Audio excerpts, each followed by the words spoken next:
रामकृष्ण हरी संत श्रेष्ठ गोरोबा काका पायी दिंडी सोहळा राजगड ते पंढरपूर हा प्रवास करत असताना रात्रीचा मुक्काम आपला बारामती तालुक्यातील पहिलंच गाव निंबूत या ठिकाणी होता। रात्रीचा मुक्काम झाला आणि आता मार्गस्थ व्हायचं आहे। जात असताना काही गोष्टी ज्या डोळ्यापुढे आल्यात त्या आपल्यापर्यंत याव्यात म्हणून हा व्हिडिओ आपण बनवत आहोत। पश्चिम महाराष्ट्रातला हा संपूर्ण भागच सगळ्याच दृष्टिकोनातून तसा पाहिला तर समृद्ध आहे। विशेषत्वाने शेतीच्या दृष्टिकोनातून, उद्योगाच्या दृष्टिकोनातून, निसर्गाच्या दृष्टिकोनातून, पाण्याच्या दृष्टिकोनातून हा संपूर्ण भाग समृद्ध आहे। पावसावर आधारित इथली शेती नाही आहे। इथले कॅनल, इथल्या नद्या साधारणतः 12 माही वाहत असल्या कारणाने इथला शेतकरी समृद्ध आहे। या समृद्धीचे अनेक कारण आहेत, पण आध्यात्मिक दृष्टिकोनातून पाहिलं तर या समृद्धीचे एक मुख्य कारण असं वाटतं की या संपूर्ण परिसरातून अनेक संतांच्या दिंड्या जातात आणि त्या दिंड्यांच्या त्या प्रभावाने, त्या वलयाने हा संपूर्ण परिसर तसा समृद्ध झालेला आहे।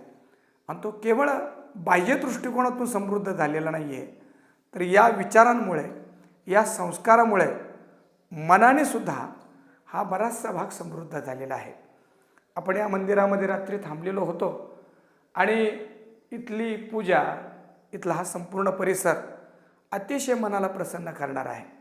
अन्यथा मंदिरांमध्ये गेल्यानंतर त्या मूर्त्या काळवंडलेल्या असतात, पूजा योग्य नाही, पण आपण बघू शकतात की किती भक्तिभावाने, प्रेमाने आणि किती सौंदर्यपूर्ण या सर्व मूर्त्यांची पूजा केलेली आहे। आपण हे सगळं बघू शकतात।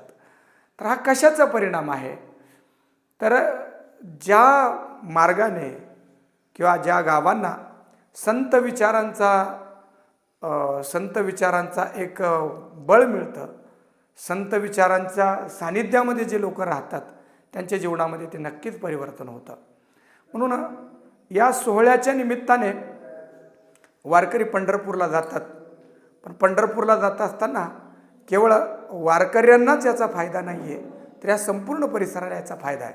अजून जाताना काही गोष्टी डोळ्यापुढे आल्यात की इथले शेतकरी शेतीमध्ये काम करीत असताना पालखी येताना दिसली की येतात, आपल्या शेतामध्ये असलेलंच फूल घेतात आणि त्या पालखीवर वाहतात, भगवंताच्या चरणावर वाहतात। याचा अर्थ असा आहे की महाराष्ट्राने भक्ती फक्त मंदिरामध्ये ठेवली नाही, तर आपण जिथं आहात तिथपर्यंत ही भक्तीची परंपरा आहे।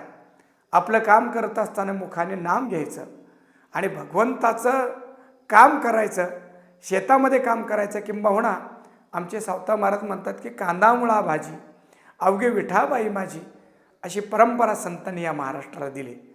तर संपूर्ण समाजाला आणि घराघरापर्यंत जाऊन, शेतापर्यंत जाऊन भक्तीचा प्रचार करणारी आणि अंतर्मन उधळून टाकणारी ही वारी आहे। तर या वारीचा हा आनंद तना मनाला उधळून टाकणार आहे। धन्यवाद। रामकृष्ण हरी।